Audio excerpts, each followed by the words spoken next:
Oh, there you go. Yeah. Oh, wow.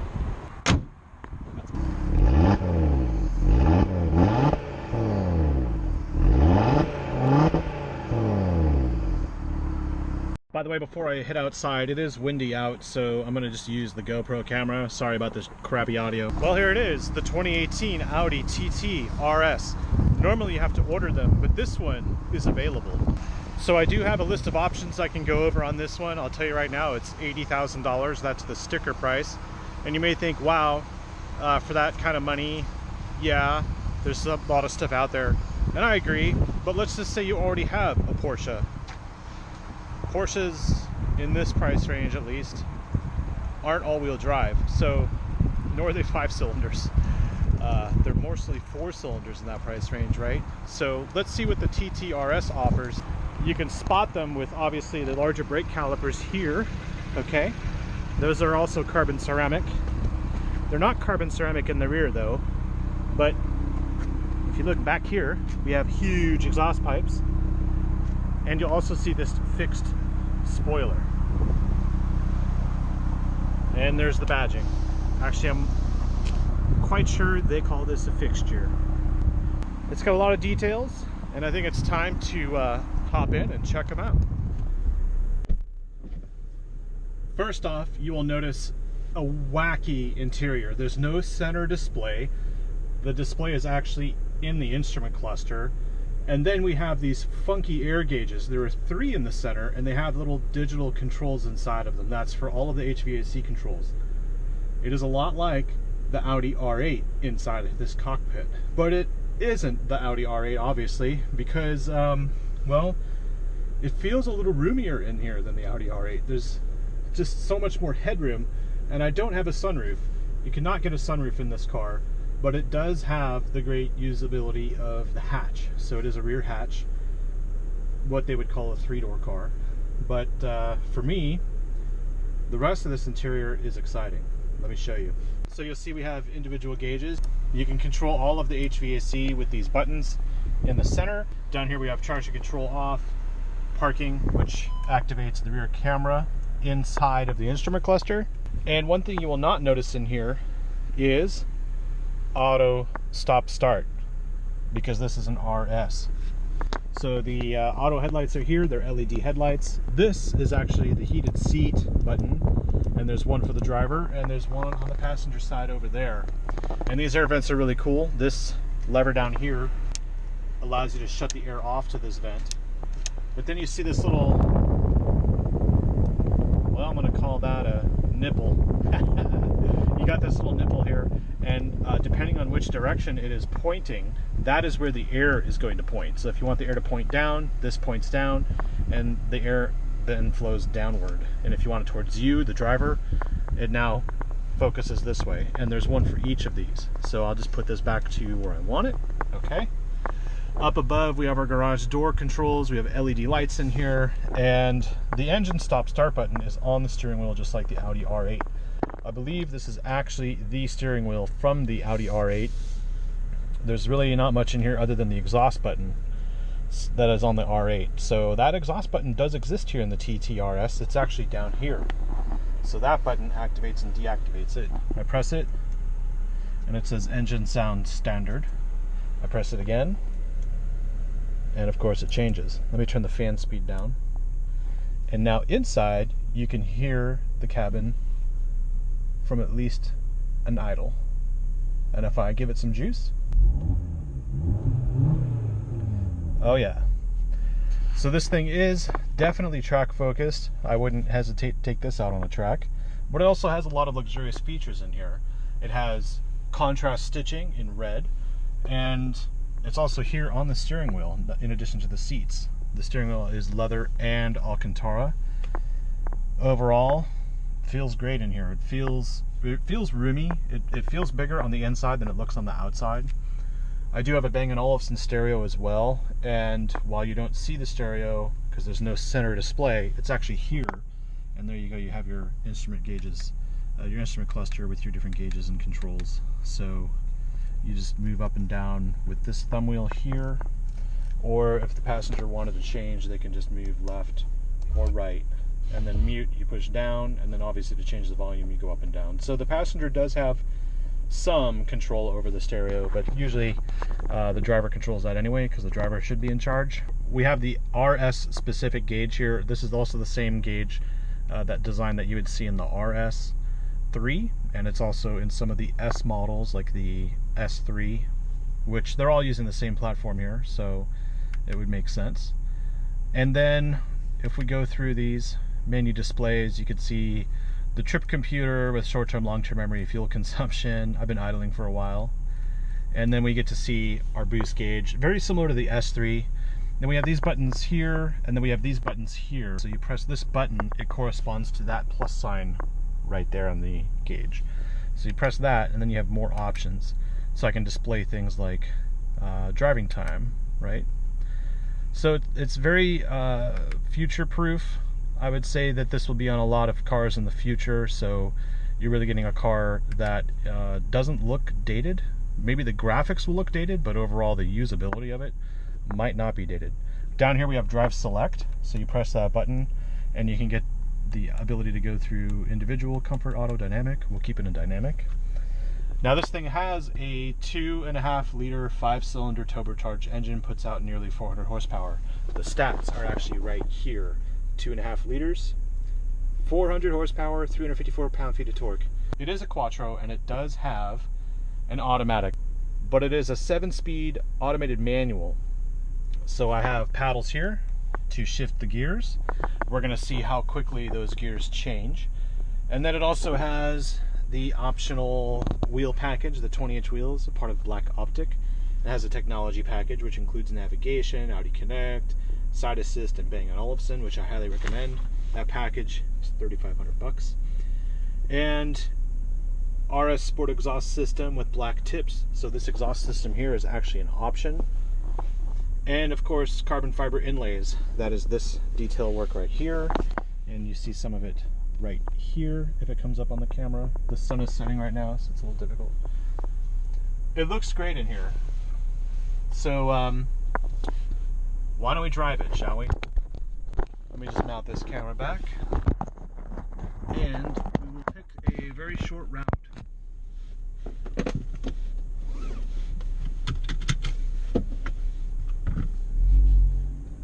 Ooh. So you put it in drive, and the revs are just over 1,000. I'm going to put this window sticker in the back here so it doesn't pick up too much noise. Of course, I am at Audi of South Austin, and this is the Saturday before Thanksgiving. I'm wearing shorts, by the way. It is 75 degrees outside, it's a touch windy, and it's supposed to cool down very shortly with a cold front. Well, let's go for it.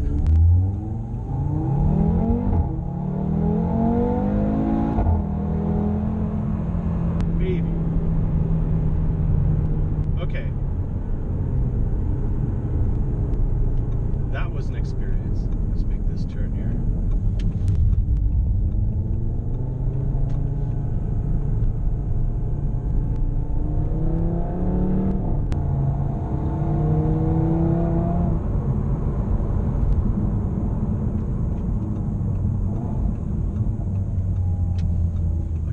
Feel the speed at all.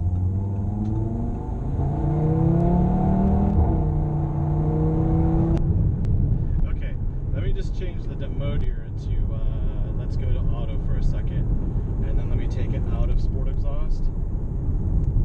Okay, which I think happens automatically with drive select. Still getting my bearings here.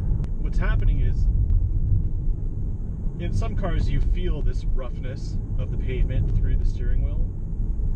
It's not happening here, it's just plowing right through it. It's keeping a straight line. Now I know that you can send the power to the rear in this car, 100% rear, when you use dynamic mode. So when we pulled out of the dealership there, it was sending power to the rear, and I was expecting a little bit of tail happiness. And I did get it, but at the same time, this thing just threw the fucking power down. So, I don't want to put too many miles on it. It only has 41 miles on it.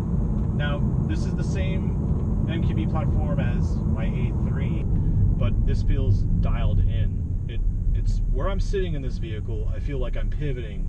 I'm directly centered to the front and rear axle, so I don't have this feeling like there's any understeer. Of course, oh yeah, this suspension is calibrated differently here. It's definitely stiffer. There is a TTS, but it's not exactly the same as this. We're gonna wait for this traffic to clear just so that I have more bearings. So I'm in auto mode, and we're gonna see how it works out this right turn.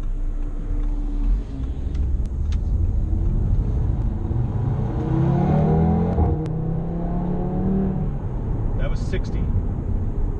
That was quick. Now it didn't launch off the corner like I expected. I think today the roads are kind of slippery for some reason, so that's the best I could do there. But I will find one more way to open this thing up. I'm gonna actually make a right here and go over these tracks at 30. Didn't even feel them. Take this turn like it was meant to be taken. Let's go into dynamic. Revs kick in, sport exhaust, sport transmission mode. Let these two cars go. Right? Forward. A little sloppy on the exit.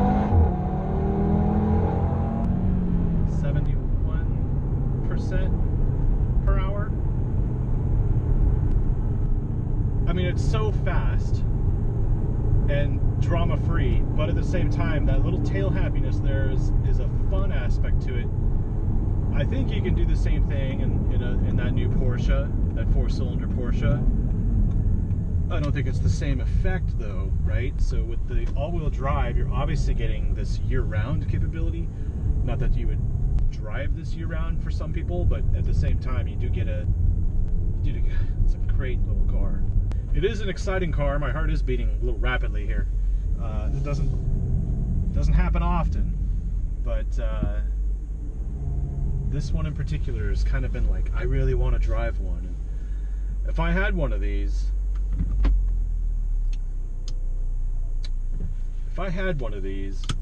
it would probably be my only car.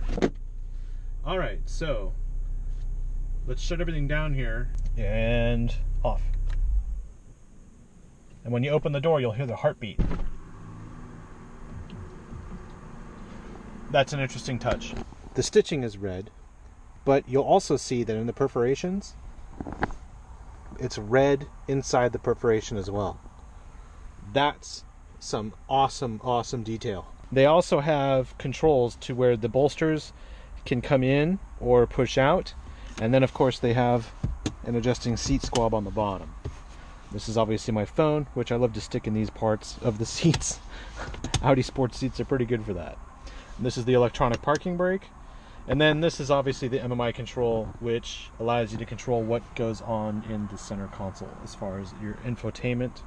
So we have the navigation system, we have the radio, which is separate from the Bluetooth audio, and there's actually an app that you can get on your phone and you can stream through Wi-Fi.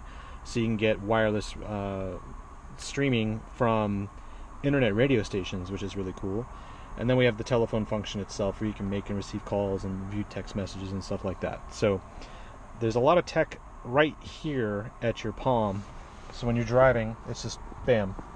It's a very good layout. And the Audi A3 is similar to this, except this is higher up in the center console. In the Audi A3 it feels lower, and that would include the S3 as well. So the TT has a really good functional layout, and it's like I can't even reach the door from this seat position. So there is plenty of space in here, so don't feel like this is a small car, because it really is bigger inside than it looks. That's the best way to explain it.